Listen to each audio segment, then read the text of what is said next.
Okay, so let's get into these. So Okay. you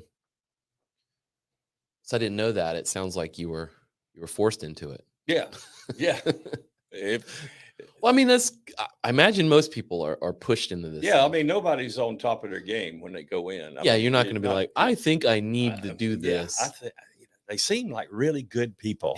Something bad has to happen. Yeah, and so, and that's what's so strange about it, and what people on the outside, that still get angry about is after all these years, if you go to a treatment center, you can pay your $30,000, Hmm. and You go right back to it. you pay your $30,000, and when you leave, when your insurance runs out, they hand you an AA big book and say, Now go to work. "Now go to a meeting." And it's like, well, thank you for the Well, thank you for the $30,000 big what book, the hell did I do? and Yeah. that's still the best.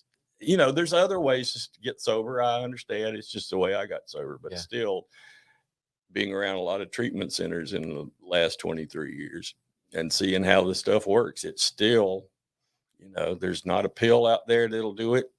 It's Right. just, to me, it's just switching addictions. And, if there was, I'd sure be the first one in line. Mm. But the thing about it is there a pill out there that's going to make me realize that I'm the problem? That, acceptance is the key. That Right. when I'm disturbed, is something wrong with me. I Mm. mean, those are the kind of lessons that I don't think I'm going to get from any kind of quick cure. No, like I keep saying over and over, it took a long time to get this fucked up. It's Right. Well, I mean, yeah. I mean, the steps are free. yeah, I mean, it's like I tell people, fitness is free.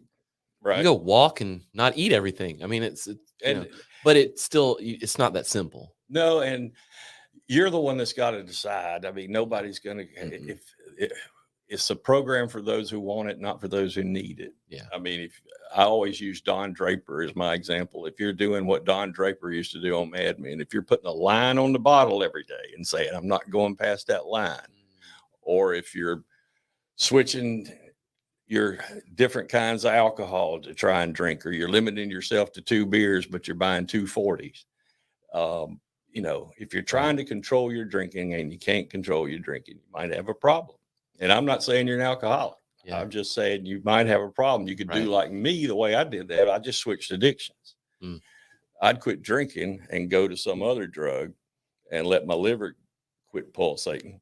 And I could do that for years at a time as long as I had a supply. Right. And then I'd always end up back at alcohol because of availability. Right. If I'd been an anesthesiologist, I'd be dead, Mm.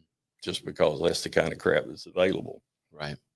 And so, yeah, the first step being I'm powerless over alcohol. I'm powerless over gambling. I'm powerless over porn. I mean, I'm powerless over anything that's harmful to me and my family and harmful to my way of my professional life, all that kind of stuff. But you're the one that's got to decide it, unless you're like me and you break enough laws to where somebody says, you're going to have to give this a shot. Well, that one. I haven't gone through all of them, but this seems really hard. I mean, how do you recognize that whatever you're in is not manageable? How do you recognize that you're powerless? I mean, If you're trying to control it and can't control it. okay. That seems like it takes somebody else to be like, bro. Well, they've probably told you before, long before Right. you've Gotcha. come to the realization. Gotcha. But if you're sitting there in front of on Sunday afternoon with a handle of vodka on the coffee table with the stopper pulled out, and because it makes it go down a whole lot quicker, Right. and you're sitting there going, I'm not going to drink today, and you still drink, And you still do it. you got, Yeah. because that was me. I was like, but it's got to be something wrong. I don't have enough willpower, which has nothing to do with it. My brain chemistry has been changed by now, or it's genetics. I mean, we all know alcoholism, drug addiction run in families. Yes. And Absolutely. You become predisposed to it. Now, I've got a grandmother on the side of the family where we've got alcoholism, but she never took a drink. She was a teetotaler all her life, so who knows? Mm. And I think if it skips generation, hell, it's probably kind of like male type baldness. I don't know. Yeah. It's just, It's just all genetic. But if you're Right. predisposed to it and Yeah. you go and prime the pump, so to speak, Yeah. some people's brains change a lot quicker than others. Mhm. Right. Right. Yeah. Genetically speaking. Mhm. Yeah. And then the second half of the first step is that your life has become unmanageable. And that's another one that you kind of got to be the judge of it yourself. I mean, if you're calling in work on every Monday because you're hungover from the weekend, or if you're getting trouble in work, or it's like one guy said, uh, every time I drank, I didn't get in trouble, but every time I got in trouble, I was drinking. Mhm. And, you know, Hmm. and I've got this awful allergy to where every time I drink too much, I break out in handcuffs. I mean, there's there's all these folks around that have got, Yeah. which That's going pretty far. and it makes total sense when you Yeah. hear it. It's like, Yeah. especially the thing with trouble. Right.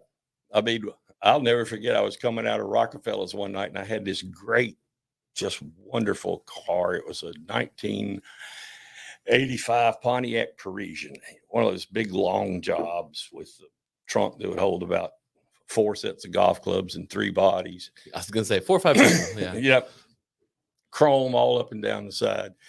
And so I would park that thing every night in one specific spot, and I parked it and came out one night just lit. Still had my suit on from work.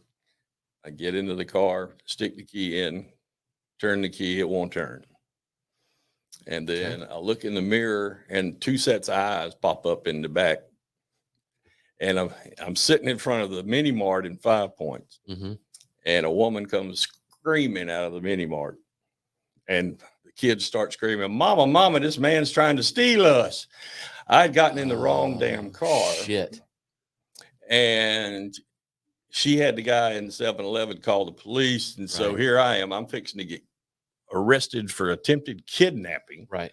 Oh, when all I am is overserved. Yeah. I mean, Right, it's just one of those situations that That was not my first intent. no, I didn't come out to steal them.